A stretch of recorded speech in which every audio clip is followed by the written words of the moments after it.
All right, everybody, we're going to get started. Once again, thank you so much for coming to our program tonight. It's a special one. We think that it's going to rock. Um, we hope it's going to rock. And if you have rock or mineral jokes, feel free to share those in the chat throughout. But tonight, Pierre Lacombe, who is a board member and geologist, will be talking about Washington Roebling's mineral collection. But before we get started with that, my name is Sarah Kaufman. I am the program assistant at the Roebling Museum, and I'm going to talk really quickly about Roebling Museum for the people who are new here and have never really heard of us or interacted with us before. So, first and foremost, if you really enjoy this event and you want to watch other webinars that we've done in the past, you can do that on our YouTube. The recording from tonight will be posted in a couple of days, definitely by the weekend. So, in the meantime, if you want to check out what we've done in the past or share our videos with your friends, you can do that by visiting us on YouTube by just searching Roebling Museum, and you should be able to find us. So, Roebling Museum is located in Burlington County, New Jersey, in Roebling, New Jersey, the former company town for the John A. Roebling's Sons company.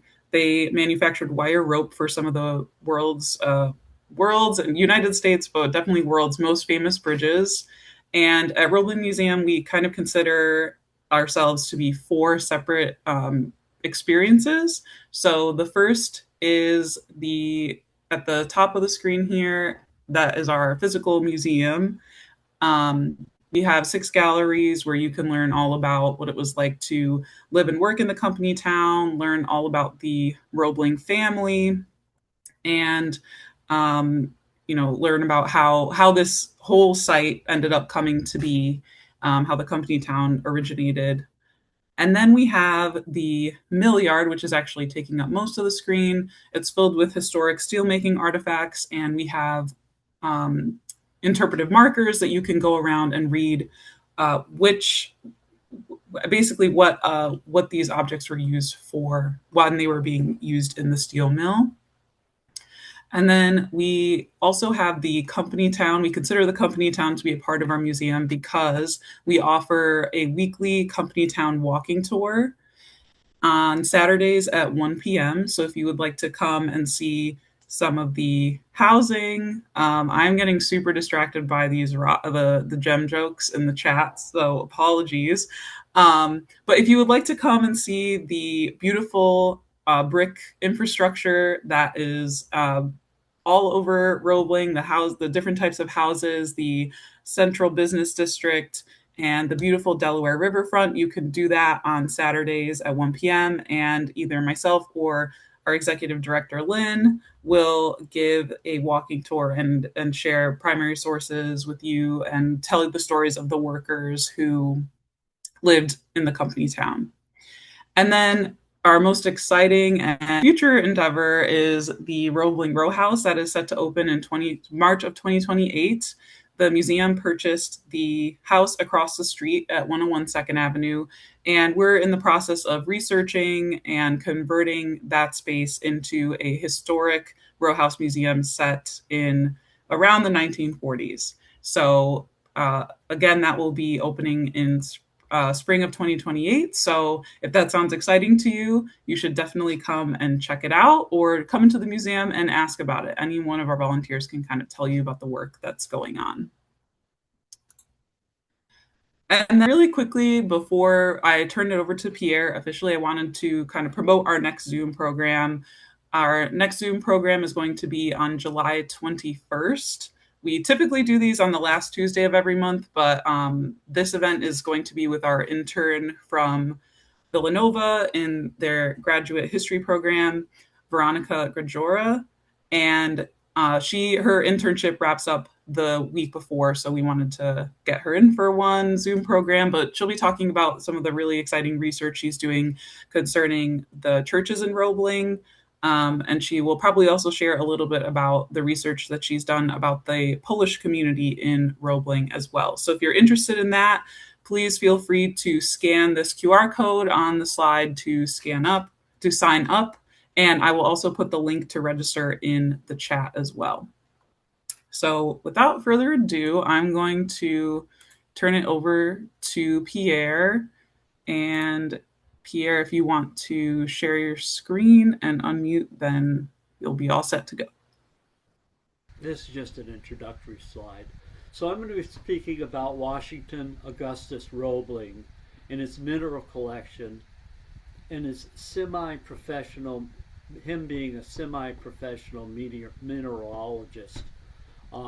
I worked with the U.S. Geological Survey as a hydrogeologist, so my expertise is not necessarily mineralogy, though I did do quite a bit in undergrad. What I'm going to do is kind of do an outline of the potential his Washington Roebling's potential introduction to minerals as a boy, and then his mineral studies at RPI, and his potential mineral collecting when working and healthy, and his mineral collecting upon retirement when he was fairly unhealthy. Then we'll show some minerals that he has, but first we'll start with a timeline. So he was born in 1837, and until 1848 he was just too young to do anything. He moved to Trenton in 1848, and then he worked as a boy for his father, as a secretary for his father, because his father had a bum hand. Then he attended RPI. Then he went back to work in Trenton. RPI is Rensselaer Polytechnical Institute in Troy, New York. Then he went back to Trenton, worked for a while there. Then his father kicked him out of the house, and he became a Civil War soldier. At the end of the war, he got married. His father, John A. Roebling, was on the board of directors for the New Jersey Geological Survey. Then for a period of time, he was building the Brooklyn Bridge, and that's when he got Caisson's disease. So the first half of his life, he's a healthy man. The last half, he's not a healthy man. Then in 1884, his son John attended RPI, and then after that he moved back to Trenton, and then he became on the board of directors for the New Jersey Geological Survey. His wife died, he married, and then he did a lot of things associated with geology. For me to show you a bunch of pictures of minerals, I was interested, how did this guy get interested in becoming a mineralogist or a mineral collector? And so that's what I'm kind of going to talk about for the first half of this talk. So when Washington Roebling was a boy, Up here, really quick. Sorry to interrupt. not a problem. A couple of people are saying that it's hard to hear you. So if you could just move closer to the microphone, or if there's a way to turn up your microphone volume. No, my microphone is at full volume. So, okay. Can you hear me any better now? I'll just talk for a second and see where we are. It sounds better to me, but can you let us know in the chat if you can hear Pierre better? Okay. So, in 1843, there was a great comet, and he wrote a biography of his father. And in that biography, Washington Roebling is an old man. One of the things he talks about is the great comet of 1843. He was only 6 years old at the time, but he was always interested in earth science of some form, or he was curious about the earth. And I wanted to push that point that he was always interested about the earth. As a boy, in 1849 to 1854, from a 12-year-old to a 6-year-old or 16-year-old, his father had moved to Trenton, and now his father is trying to sell wire rope to various quarries and mines and whatnot. Trenton is that red star at the bottom of your figure, and there were many brownstone quarries. They're mostly mining Stockton sandstone and New Brunswick sandstones. But further up near Easton, PA, from Easton to the New York State border, was a whole mining district, and there are hundreds of iron mines in that area. Even further north, where the yellow dot is, was a major zinc mine in America, one of the major ones in the world. And then further west in Pennsylvania were the major coal deposits. And so Washington Roebling, with his father, as a teenager, was taking notes for his father when his father was talking to these businessmen, these miners, and he would have had opportunities to be in iron mines, zinc mines, stone mines, and coal mines. So he had all the opportunity in the world to collect minerals at this time. He doesn't write about collecting minerals, at least I've not read anything that he's done that. Then he goes to RPI from 1854 to 1857. He's the age of 17 to 20 years old. RPI obviously doesn't look like that picture in the upper left, but that's what it looked like in 1854, 55, and 56. That is the campus. And he was taking a course in mineralogy. And Dana, if you have ever taken courses in geology, Dana's book was published in the 1850s or 1840s. And at that time, there were only 625 known minerals. There's 80 common minerals, and the rest are rather uncommon minerals. And the professor in the class insisted that the students had to go out, find a mineral, and bring it back and give a lecture to the other students in the class about the particular mineral. Now, I don't know which minerals he went out and found, but that map in the lower left shows the campus, and within 10 miles of there, he had plenty of places to find minerals within the rocks, or you could just find glacial erratics. You could have found native rocks there. Of course, you got to remember, he was in college at this time, and he didn't have much money, nor did he have a lot of time. So whatever he collected, he collected. So until 1857, this is what he's doing. But he took that course, and I believe at this time that Washington Roebling said, geez, there's only 625 minerals. If I collect all of them, I'll have all the minerals that exist on Earth. So he goes back to Trenton. In 1849, the Roebling Mill looked like what exists in the upper right-hand corner. And by 1857, it had gotten bigger. But in 1856, he was building the bridge out in Cincinnati.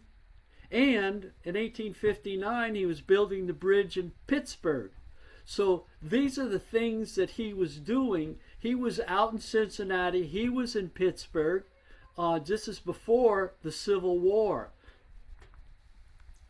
So there's Pittsburgh and Cincinnati. He writes home when he's in Pittsburgh a letter to one of his friends. And in it he writes, have you noticed the black spot in the sun lately? So again, he's paying attention to the earth around him. He's not just dealing with wire ropes. And in 1859 was the Carrington event, which was the most intense geomagnetic storm in history. And it hasn't been surpassed since then. And you could see black spots on the moon where these geomagnetic storms were occurring. And that caught his eye. And as you know, his son, John Roebling, was an astrophysicist. So he always had this interest in what the Earth was doing and the things around it. During the war, Washington Roebling served in these areas, these yellow dotted areas, and there's a score of them, so I'm not going to talk about each one of them because that's not the function. But he's got to build bridges. He will see rocks in these different areas. He's passing through from a sedimentary environment through a unconsolidated sediments to consolidated sediments to metamorphic and igneous rocks. So he's seeing all major geologic provinces when he's doing this, fighting the war. After the war, he gets married, and now he's back, and they really expand the plant in downtown Trenton. And by 1905, they start building the Roebling steel mill in Kincora, which is today called Roebling. Of course, he's 53 years old by 1890. So during this period of time, in 1866 to 1869, his father gets invited to be on the New Jersey Geological Survey, a board member on there. The head of the New Jersey Geological Survey is George Cook. The Cook campus of Rutgers University is named after George Cook. George Cook was one of the primary early geologists in the United States. As you probably don't know, the New Jersey Geological Survey started in 1835. It's the oldest geological survey in the world. Not really. The British Geological Survey started in 1835 also. So the New Jersey Geological Survey is as old as the oldest National Geological Survey. And so in the Geological Survey, the annual report, they note John A. Roebling is from the 2nd Congressional District, and he's on the board with Sheldon Scranton, who's an iron manufacturer up in northern New Jersey, Henry Aitken, who works for New Jersey Zinc in northern New Jersey, and Abraham Hewitt, who's an iron master in Ringwood, New Jersey. So he knew a lot of people that had mines and such. When he was working out in Cincinnati and Pittsburgh, there's this massive coal field between the two places, and he got the idea, well, if they can sell wire rope in New Jersey and Pennsylvania, why can't we do that? So he had proposed to his father and then started selling wire rope to these coal fields to help them do whatever it is they particularly needed wire rope for. So he got to meet a lot of people going to these. Did he collect minerals? Maybe he did. He was probably just hungry to get a job and keep a job, but he had the opportunity to see all these environments, and he possibly, like you, if you're like me, you go out and you spend a half an afternoon out and you look at rock outcrops and you find something that's nice and you pick it up. So during 1869 to 1883, he's building the Brooklyn Bridge. And once he goes into that caisson, and he spends a little bit too much time down there, comes out, he develops Caisson's disease. So this window of time, he's really just a working man who's very, very ill. Upon finishing the Brooklyn Bridge, he goes back to RPI because his son is a student in RPI.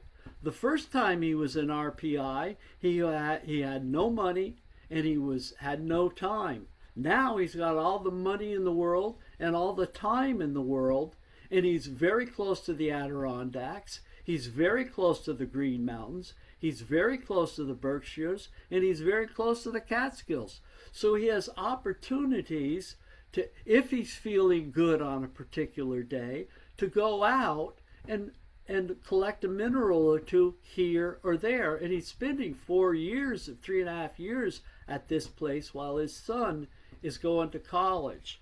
And so he had opportunities and he could go and buy minerals. In 1885, when he was 48 years old, the New York Mineralogical Club was founded, and Washington Roebling corresponded with club members in 1885 and on, and uh, he wrote letters to them. He was a prolific letter writer, and he wrote letters to these three men, according to this Smithsonian Institute, who has those letters, and I have not read them. But please remember the name Gage, and that will come up again. So he gets in 1887, he goes back to Trenton. And while in Trenton, he and his wife design their home. And in designing their home, they design this special Washington Roebling Museum room. And these are photographs from inside that room. So he must have had one heck of a mineral collection to design a room to hold his minerals by this time. And you can see the cabinetry in the back that's holding it, and in the lower right you can see my rendition of the cabinets. So he had he's by 1892 he's already 55 years old.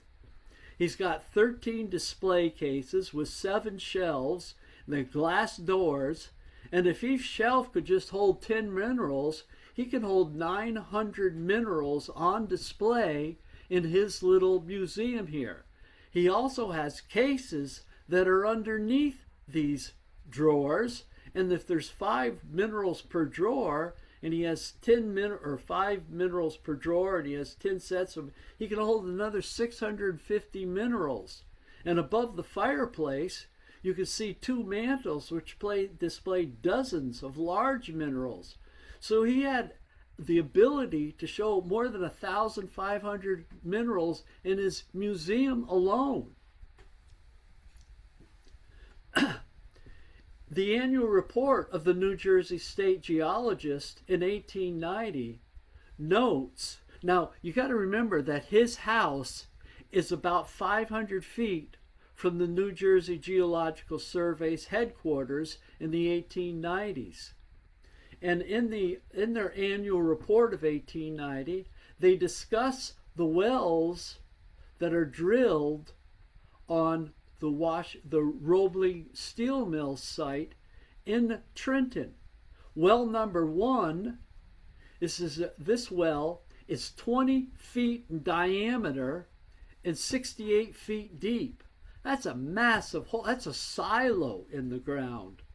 Well number 2 is about it's 40 feet deep. It goes through 40 feet of sand, and he notes that with the prison well, where New Jersey State Prison, comparing and contrasting the geology, and they're only 1,000 feet apart.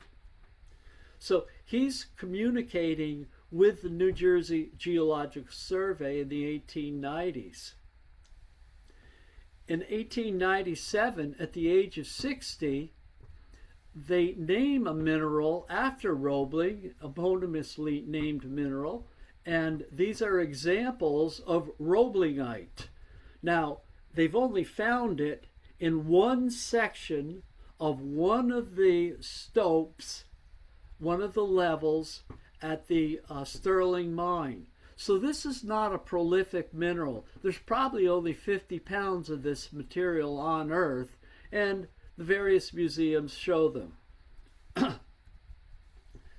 The reason why I'm giving this talk in the first place is because there was a conference up there, and I decided to promote the Roebling Museum by talking about the mineral that came out of this for the the Geologic Association of New Jersey. If you go to the mineral mine, and I am strongly suggesting that you go there, these minerals are fluorescent. So if you shine a black light on them, they'll glow green, red, yellow, blue, pink. They are absolutely stunning to go into these things. Those boulders there are as big as a washing machine. It's absolutely stunning, and you'd be well advised to go there and see this display. The major mine ores of the zinc mine are franklinite, obviously named after a man named Benjamin Franklin, the first important scientist in the United States. Willemite, named after the King of Netherlands, and zincite. It's not named after Clifford Zink, but Clifford Zink is a very, very strong supporter of the Roebling Museum. He's written about it, but I include that zincite really comes from the German word for tooth-shaped. And if you look at the mineral zincite down below, you can see that it's shaped like a tooth. This is an example of Washington Roebling's handwriting. He was talked as having exquisite handwriting, very easy. And so he would write many letters to W.S. Valiant. He was the curator of the Rutgers Geology Museum during 1897-1910. And so Washington Roebling was between the ages of 60 and 73. And so in this letter, he's just asking Valiant to come down to Trenton, and he's a little bit, Washington Roebling's a little bit sick, but I'd like you to come down. And he's got about 15 letters that the Rutgers Museum has, and I've transcribed all of them, the handwritten. I'm changing from cursive to Word files. And if you read them, they're kind of an interesting suite of information. He discusses in the two letters in 1887, he asks Valiant to identify 12 minerals. He discusses Dana. He talks about Chickies. The falls of the Delaware are on the Chickies Formation, and the Chickies Formation happens to have within it the mineral tourmaline. He talks about problems with his teeth. In 1898, he talks again about mineral observations, and he talks about the quarry in Pennington needing a new director for the New Jersey Geological Survey. He talks about Lydian stones. Lydian stones are a type of jasper. You can scratch on gold and silver and it'll tell you whether it's really gold and silver. He talks about Lambertville tourmalines, and he talks about Guanajuato, Mexico, calcite minerals that he's purchased. In 98, he talks a lot about Moore's sample, and he convinces Mr. Valiant to go to Moore's Station, which is about 3 miles south of Lambertville, New Jersey, and there's a big diabase quarry there. And he tries to convince him to pick up crystals that are in there. And he tries to convince Valiant, he says, if you go there, make sure you talk to the blacksmith, because he always has minerals hidden in the eaves of his house. And also talk to this woman who owns a little store. She always has minerals. And if you go into town, bring a bunch of cigars, because you can trade minerals for cigars. And then he talks about which wall to get the better minerals. So I'm getting the impression that he has been to this mine himself, and he's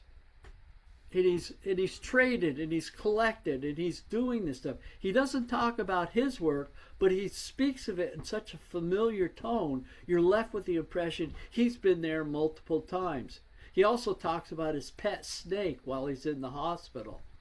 In the year 1900, he writes more letters. He's trying to get him to become the director of the NJGS, and he gives him a Christmas gift. In 1901, he talks more about more space stations.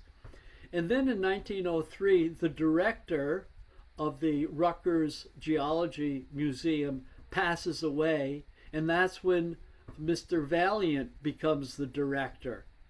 And when this Professor Chesters passes away, he has lots and lots of minerals that he's collected. And so Washington Roebling tells Mr. Valiant, Can you tell his wife that I will buy all of her minerals and I'll give her a good price on it? And so he's wheeling and dealing with a woman who has who's just lost her husband. So he's a kind of a shy character a little bit here. In 1904, he talks of Imlaystown is a town just south of Trenton, about 25 miles. And they found a mastodon tusk. He calls it a tooth, I call it a tusk. And he gives that to get Mr. Valiant to describe it a little bit more, and it's donated to be brought into the St. Louis Fair, as he gives also many minerals to be shown in the St. Louis Fair. And he also gives Mr. Valiant, because Mr. Valiant won't take money, so he gives him a Christmas gift. And in northern, about 10 miles north of Princeton, he talks very familiarly about the Griggstown copper mine, one of the first copper mines in the New World. And he talks about Mr. Gable, a Bordentown mayor. Bordentown is a community about 6 miles from Roebling. And he also talks about gold ore. That was pretty much that was a statement hoping that there's no gold up there anymore and a hole in the head, but that's neither there. And he talks about collecting in the town of Hopewell and a Pennsylvania train tunnel, and up in Patterson Minerals there. And he finally sends another gift in 1910. In 1905, he talks about the Concora works that's progressing there. He says that there's 1 million yards of earth moved. It's in the lower Raritan Formation. That's just the geologic unit that's underneath it, the sands and gravels. He talks about a peat bed that's 10 feet thick, a half a mile long, and a quarter mile wide. And they had to fill that up with sand. And he said beneath the peat is a blue clay. It's more dangerous than quicksand. He also notes that the white sand outcrop is also found in Atlantic City.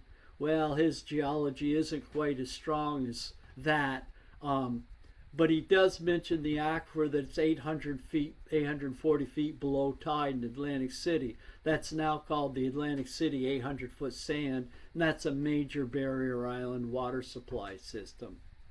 He talks about the ancient seashore, the wind-blown sands, because they're all barrier islands, these sand deposits that he found.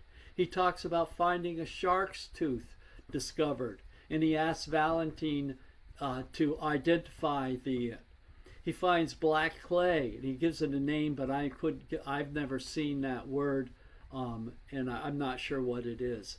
He talks about coniferous trees. They weren't conifers, but they're lignites, and I found lignites a half a mile away from the Roebling steel mill, and they're as big around as your leg. They're just buried trees. They're 99 million years old buried trees, but they're buried trees. He also found bushels of Indian implements, and those implements are shown to have been put on display at Trenton Barracks. And if anybody in the audience knows anything about that, I've contacted the Trenton Barracks and they don't know anything about it. I've sent them the newspaper article from the 1920s. They don't know anything about it. And then he found a slab of rock, which Dr. Abbott, who is a famous archaeologist here in the Roebling, Trenton area, who said that they were there was letters on it. It turned out that they were microscopic breaks, and he calls it coal. It was lignite, and it does look like writing, but it's not. In 1898, when he was 61 years old, he was asked to be on the board of managers for the New Jersey Geological Survey, and he served for the better part until 1919. They disbanded it in 1990. So he served there for 11 years, or 21 years, excuse me. And during that time, he got to meet, he knew quite well John Smock, the state geologist. Frederick Canfield, He's the second largest mineral person giving to the Smithsonian. And then Valentine was a guy who made bricks, so he was a clay mineralogist. Dodd set up Stevens Institute of Technology. Um, Ackerman was a philatelist. Um, Lloyd collected Native American relics. Sinnott was a glass worker.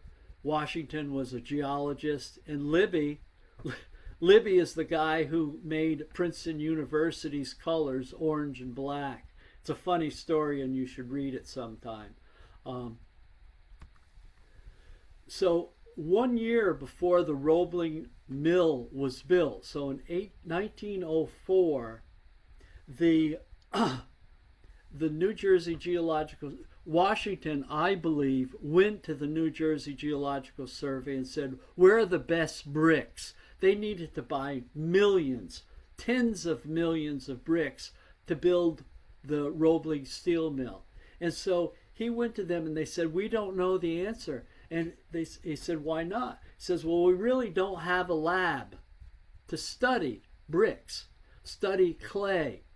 And so he says, "Well, why don't I give you one?" So the New Jersey Geological Survey need a soil and rock laboratory. This condition was greatly relieved by the generosity of Washington Roebling, who gave us a 2-story brick building and a laboratory in it so we could do our business. So this is the type of guy that he was. And the next year, they published this, or later that year, they published this book, The Clay and Clay Industry of New Jersey, in which Roebling is 1 year before the mill got built. So he was a clever guy. In 1904 was the St. Louis World's Fair. And what's his name? In Zink's book, he has a nice picture, but I couldn't find my copy of it. I wanted to show the minerals displays that are in this Louisiana Purchase exposition. And they note in the publication that a special mention should be made to the kindness of Washington Roebling, who loaned a portion of his valuable mineral collection, who greatly assisted in the preparation of the exhibit. So this is where the exhibit was, up at the St. Louis, because the New Jersey population. In 1903, his wife Emily dies. In 1905, the Roebling Mill and town are built. In 1908, he marries Cornelia Witzel Farlow. So between the ages of 66 and 71, he had a heck of a lot going on in his life. In the annual report in 1909, they note the new well that was drilled in Roebling, New Jersey at the Roebling Steel Mill. The driller was a guy named T.B. Harper. The depth of it is 500 feet. 500 feet, there's only 130 feet of sediment here, and then you hit bedrock. So the depth of the water zone is 230, and the water level in the well, it's a flowing well. It's 2 feet above land surface, which is kind of there's lots of wells. There's flowing wells all over New Jersey, but they're not overflowing today because of groundwater withdrawal. But they note that the beds, the sediments above the rock are cased in water and contain too much iron. So there's no, and then they case the well off to bedrock, but there's no water in the rock, so they drill a well and they get zero water out of it. So these are Washington Roebling letters that are in RPI in the Smithsonian. I have not read these letters, but I've taken excerpts out of them. So there was a guy named Esper Larson of the U.S. Geological Survey, and Washington Roebling helped him write this book, in that Washington, on the microscopic determination of non-opaque minerals. That means minerals you can't shine light through. And so pyrite and copper pyrite and things like that. And Washington non-opaque means quartz and feldspar and mica and things like that. And so Washington Roebling loaned him 120 minerals. This is in the lower right are all the entities that loaned the U.S. Geological Survey minerals. Washington Roebling is number one. He's the head of the Smithsonian, the United States National Museum, the American Museum, and all these universities. He has more minerals to loan the U.S. Geological Survey than all these other ones. And he gets a testimonial. The writer wishes to express the generosity of Washington Roebling. Washington has a fine collection. So these are letters that he's making that have poignant statements about Washington Roebling. On page 33, Larson gives the names of 28 minerals which he has not been able to find. I have 24 of them. Washington wrote a pertinent note about another man. A man brought me a yellow transparent topaz crystal, 13 inches long and 1 inch wide. He wanted $2,500 for it. He has it yet. For a miserable mineral called linerite, a dealer asks $75. It's worth $5. Washington wrote, there are hundreds of specimens of iridescent pyrite, all exactly alike. That's no fun. He also wrote, it's been my experience the only busy men find anything it's been my experience that only very busy men find time to do anything. The others, never. I had a visit from Mr. Vo of Philadelphia. He wonders why I collect specimens. So do I. He wrote, about another man. Having inherited a large farm, he was obliged to drop minerals for cows. And then he spoke of another man, said, send me a pen and ink, who sent me a pen and ink sketch of the Patterson Quarry. It took him nearly a year, a work of infinite labor and patience, on which only a German could waste his time. So this is the type of humor of Washington Roebling. In 1925, the American Mineralogist publication came out. In the very first year, the president of it, Alexander Phillips, wrote a letter, and I know you helped the Society and Mineralogist in the past. Could you donate $50,000? The letter was much longer than this, and then Colonel Roebling did not reply to my letter, but sent a $45,000 check to the periodical with the following note. This gift is unconditional. I wish, however, that the whole or part of it be devoted to the publication of a monthly magazine, The American Mineralogist, which has been conducted on too narrow an amount of money. So Washington then later wrote him, I'm overwhelmed by the congratulations. And then the last one is more just, it's a funny course thing, and I'm not going to go through it. So this is a testimonial about 10 years of the mineralogical, in which they say that Roebling just did a wonderful, wonderful job helping that magazine get going. In the earlier part of this talk, I spoke about Robert Gage. This is a picture of Robert Gage. He worked for the New Jersey Geological Survey, and there's a mineral named after him, gageite. And in his chemical work, they say Mr. Gage has continued in charge of the chemical laboratory, which the survey was able to maintain through the interests of Washington Roebling of the Board of Managers in 1907. So there's still repeating this. the mine, the Franklin and Sterling Hill mines, where I showed you those fluorescent minerals. Um, in this book, it talks about all the minerals that are in there. But Washington, until his death, repeatedly supplied material for investigation and comparison in the study. And the specimen in the Roebling.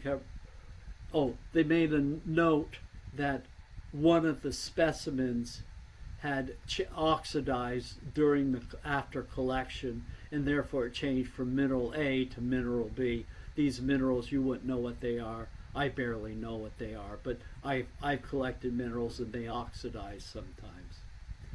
So in 1937, this is after Washington Roebling has passed away.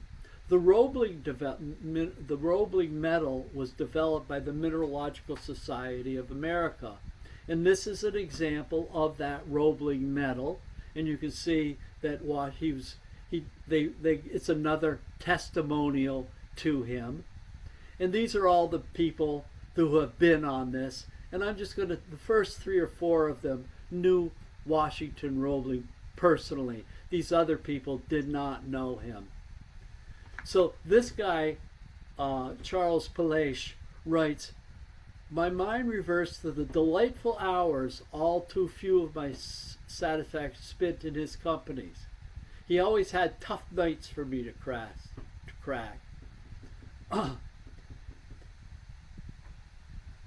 And so he was always interested. He'd like to talk about Dana names. He would use Dana's method of breaking rocks down. This guy is from Harvard University and the president and receiver of this. So Washington Roebling is working with people from many, many universities and whatnot. This guy, Waldemar Shaler, his collection has been and still is of inestimable value. And Washington Roebling wrote back, which I find to be kind of funny. As your treasurer and custodian of the Roebling endowment has also been a source of satisfaction. For me, it is a partial return to the... Oh, no, that's not it. Oh, this is what I thought was funny. I am delightful to gather from yours of the letter from the 23rd that I am not eligible to be in a higher position in the Mineralogical Society. This is what Washington Roebling writes. I'm happy to not be eligible. I am not a mineralogist in the proper sense of the word. In fact, I am a collector with a smattering of knowledge. That's how Washington Roebling describes his mineralogy.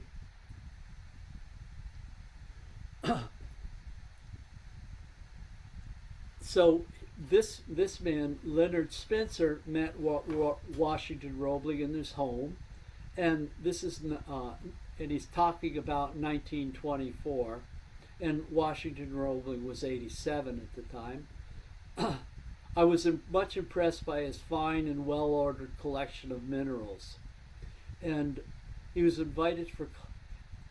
It was remarkable how he knew and remembered every specimen. As a test, this man, was invited to call for something quite obscure, which to his great joy and pride was immediately produced. So Washington had a encyclopedic knowledge of his collection. One of the things that Washington Roebling, he wanted to collect all the minerals on Earth, but at the time that he started, there was only 625 minerals. By the year 1900, there was 1,500. By the year 1920, there was 1,300. And he was having a heck of a time keeping up with it. This man happens to be from Cambridge University, the British Museum, and the Mineralogical Society of America. This guy, Esper Larson, he states, Colonel Lord would be happy to participate in the award of the Roebling Medal. And so he's just saying that. So, and Esper Larson wrote that book on non-opaque minerals, and he got 110 minerals for him, and he was from Harvard also. The Smithsonian Institute says has been robbed. The number of well-defined species of minerals is about 1,500. Roebling's collection lacked less than 15 of these minerals. He attempted to get a specimen of every one. When I was at this conference, I learned that some of these minerals that are on Earth, there's only 2 pounds of mineral. So you only get 4 or 5 blocks of them, and that's it. So this is a book written in 1962, and they still give kudos to Washington Roebling in it by the New Jersey Geological Survey. Now we'll take a look at some of Washington Roebling's minerals. So this is a opal, a black opal from Nevada. He never went out to Nevada, so he had to have purchased this. And it says it's one of his favorite because he had 20 different pieces of it. And I'm not going to read all this stuff. You don't want me to read all this stuff. This is Washington Roebling's collection at the National Museum. This is a example. I can't read it because Roebling Heulandite. It's from Iceland. He never went to Iceland. This is an example of Roeblingite. No sample has been found since 1950, so that's how rare this stuff. The mine was owned by the Zinc Company, owned by the Palmer family, and Palmer Square in Princeton is the Palmer family, which owned the Zinc Company. And so these are all characteristics. This is more information for myself. Phanosite is a mineral which he had in this. I'm showing you the pretty minerals. This is a imperial topaz, and it was a gift of Roebling. When Roebling gave his minerals to the Smithsonian, he also gave him $150,000 to buy more minerals. So that's why it's called the gift of it. But this mineral weighs 45 pounds. This is steamboat tourmaline. It's also called watermelon tourmaline because it has a green rind and a pink interior. And so this is classified as one of the most beautiful minerals on Earth. And it's sitting on a doubly terminated quartz crystal. So it's an absolutely stellar example. And this was sold to him by a guy named F.B. Schuyler. So he had many mineral businessmen that were selling minerals to him, and they kept contact with him. This is an elbate tourmaline. It's another colored tourmaline. These come from pegmatite deposits, but it'd be too much to go into pegmatite deposits. This is at the Smithsonian.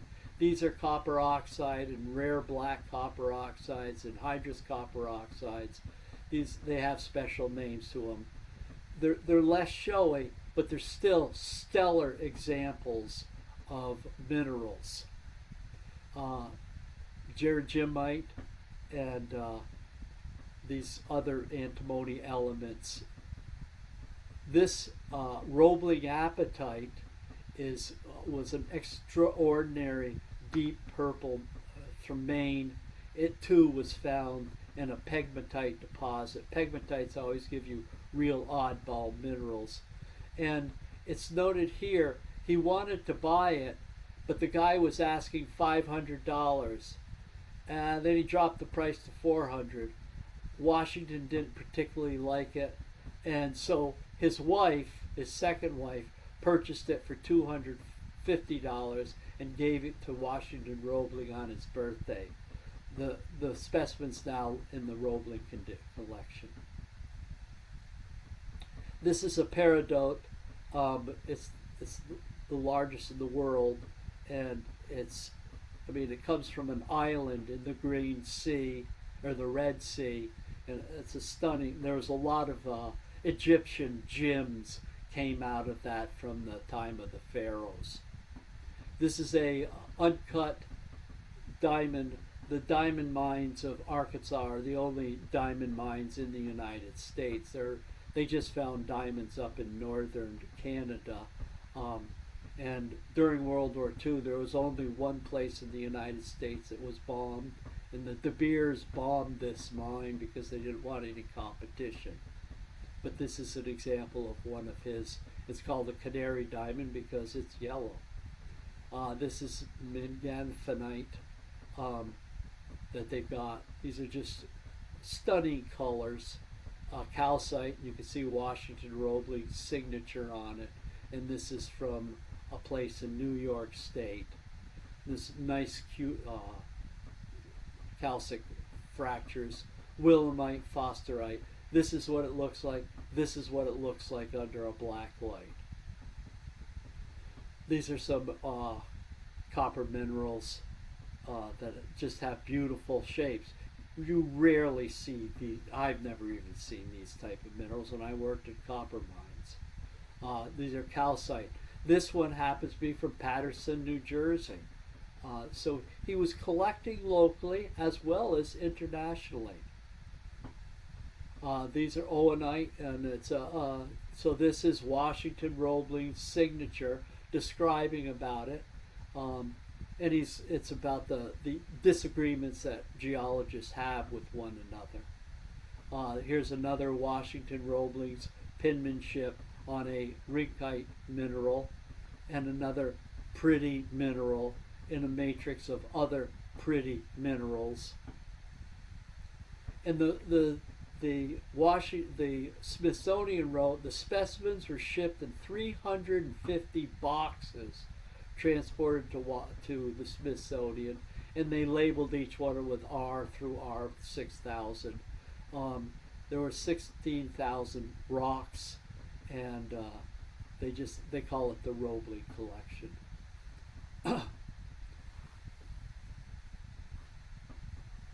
So these are pictures of that are just show the diamond mine in Alaska.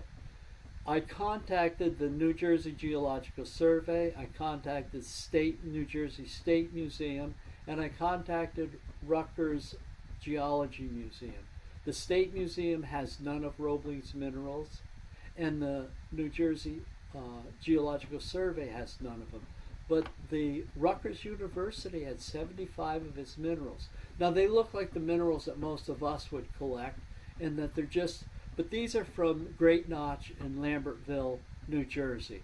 And they're just typical rocks that are around this area. Prinite, it's a nice rock if you get a good example of it. These rocks are collected in these areas, northern New Jersey, and they're naturalite and hydrosilicates.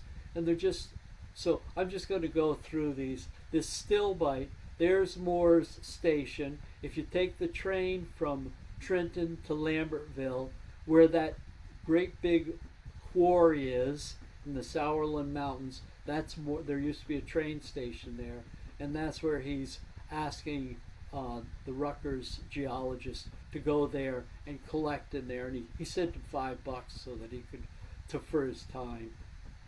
These are other stibnites that are collected at Moore's Station, and again calcites that are collected at Moore's Station. So he had a bunch of minerals from Moore's Station. This is muscovite from Connecticut, and barite in quartz from Pennsylvania, fluorite in Pennsylvania, and dolomite in Connecticut, epidote in Philadelphia, Westchester, New York, some examples from Georgia. He collected some in Germany. Now I don't know whether he did go to Germany just before he built the Brooklyn Bridge. His father asked him to go over there to learn about how to build a caisson. And while he was there for 3 to 4 months, his son was born in Germany, and all he had to do was go out and tap on rocks someplace. He may well have gone into a mineral shop and bought these, or he may have bought them much later. But it's potential that he personally collected these minerals. You see his signature on some of these. No, these are not ever his signature. I'm sorry. He collected, these are some from Switzerland, Wales, and Siberia, just various rock samples. More from Arizona, Australia, Bolivia, and this one's artificial. He purchased a lot from Mexico. They found a rather large, and these are just pretty calcite crystals, calcium carbonate. And he's got boxes of these. Dolomite is a sister of calcite, gypsum. So, that's pretty much the length of my talk. I've gone a little over an hour. If you have any questions for me, I'd be happy to give you an answer. I'm not sure that's the right answer, but I'll give you an answer. Great. Thanks so much, Pierre. We have a couple of questions in the chat. So I'm gonna read them off to you and you can I'll pair questions that are similar, but mostly we'll just do one at a time. So we have one question about where these are on display. So, are many of Washington Roebling's mineral samples on public display at the Smithsonian? Oh, And yeah, go ahead. Sorry. most certainly. Most certainly. The stellar ones are. The less visually appealing ones are probably in research rooms. And then another question is about the value. So you showed that slide of where they're kind of talking about that it is you can't measure the value, but in closer, I guess closer to like our present day, has the Smithsonian valued the collection at all, or is there an estimate of how much it's worth? You saw that watermelon tourmaline? Washington Roebling paid $250,000 for it. That was a long time ago. That was in the 1920s or 1910s. It's worth, you can't even put a price on. I can't put a price on it. And Wow. everything else pales compared to that. Those diamonds, I'm not sure how. I mean, that's the largest canary diamond on Earth. I mean, I don't know. I'm not. I don't deal with the money aspect of this. And then I have another question about the roeblingite and other minerals that glow under ultraviolet or black light. Do you know how people first figured that out? It seems like a very random thing to try, is what John Beck wrote in Well, the chat. I hear what you're saying, and I had that same question because as I was doing the research for my presentation for the Geologic Association of New Jersey, the man who discovered fluorescence in that mine discovered it in the 1850s. They didn't even have light bulbs in the 1850s, so how the heck would they have come up with that? And so this is how fluorescence was discovered. They knew that if they put a prism up to the wall and they hung a thermometer in front of the red, orange, yellow, green, blue, indigo, violet, the temperature of the red one was very hot, and yellow was cooler, and green was cooler, and blue, indigo, and violet were even colder. But if you put a thermometer just on the other side of the red one, it was even hotter, infrared. So they knew that there was energy in the infrared spectrum that was heat energy, but our eyes couldn't see it. But they couldn't detect anything because they couldn't even tell the difference in temperatures of the blue and the violet. Then, when photographic paper came around on nitric coated paper, they hung that up on the wall, and they had a prism shine on that. And when the prism shined on that, it developed the blue area. It didn't do anything to the red area. Hence, Black rooms, dark rooms in a photographic studio are have red lights in them because it doesn't affect photographic paper. But the red, orange, yellows, blues, and greens, and indigos and violets made the paper darker and darker and darker. And so then they realized if they put the paper beyond the purple, it made it completely black. So once they went into the ultraviolet, then they got the paper, um, the coated paper to develop very strongly. So they knew that there was energy down at that end. So they brought prisms into the quarries, or they brought the rocks out of the quarries, and they just started putting everything in the sun in this area where the ultraviolet light was, and they found that many animals, plants, and minerals started glowing. So that's how fluorescence was determined. You've definitely come a long way. Now you can just buy a black light on Amazon. So, Well, yeah. we have a If they'd couple more only waited a questions. hundred years. Yeah, they should have just waited. Um, Patience is a virtue, right? Okay, we have a couple more questions. So, what is the most interesting mineral you've seen in the field? In the field, when I was working at Kennecott Copper Company, I came across a mud seam, and the mud seam was filled with pyridahedrons of pyrites, a mineral, fool's gold. But these pyridahedrons, pyrite comes in many different mineral designs, and the pyridahedrons have five-sided faces on them, and this mud seam had hundreds and hundreds of pyrite minerals in them. And I washed so I took a pail full of that stuff home. I washed all the mud away. I had probably 500 beautiful, beautiful pyrite crystals, each all completely terminated. And I put them in a jar. 5 years later, I looked at them again, and they had all oxidized. The oxygen had attacked the.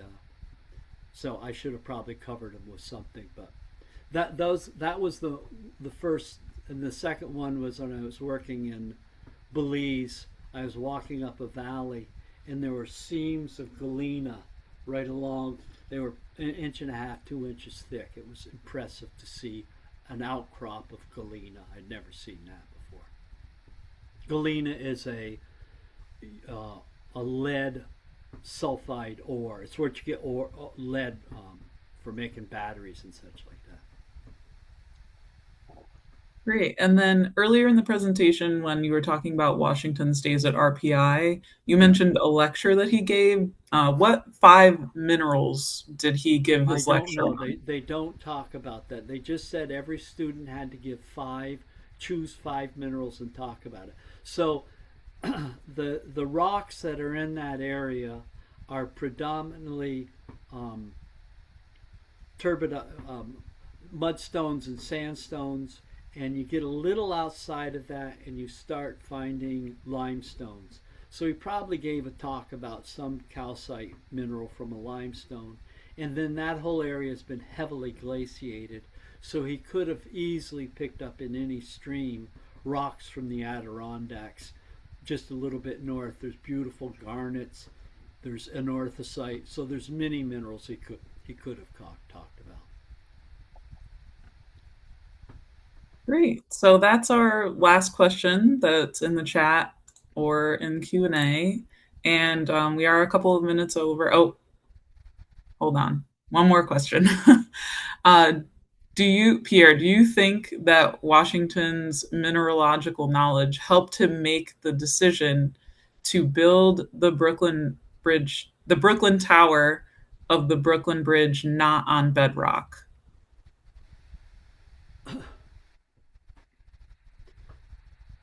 I the when they dug down, when you have naturally deposited sediments, they that have been there for tens of thousands of years, they become quite indurated, very, very hard. And they went down 80 feet into those, and so they were undisturbed sediments. They were as good as firmament, and he probably had to make a geotechnical assessment that this is good enough, and going deeper isn't going to be better because he and the time is told that none of the wood has rotted as they didn't expect it would because there's no oxygen down there, and the the glacial sediments that he was digging through were exceptionally indurated. So I don't see any reason. He made a geotechnical decision at that point. Indurated just means very hard. Perfect. Well, thanks so much, Pierre. Okay. We're gonna wrap this up.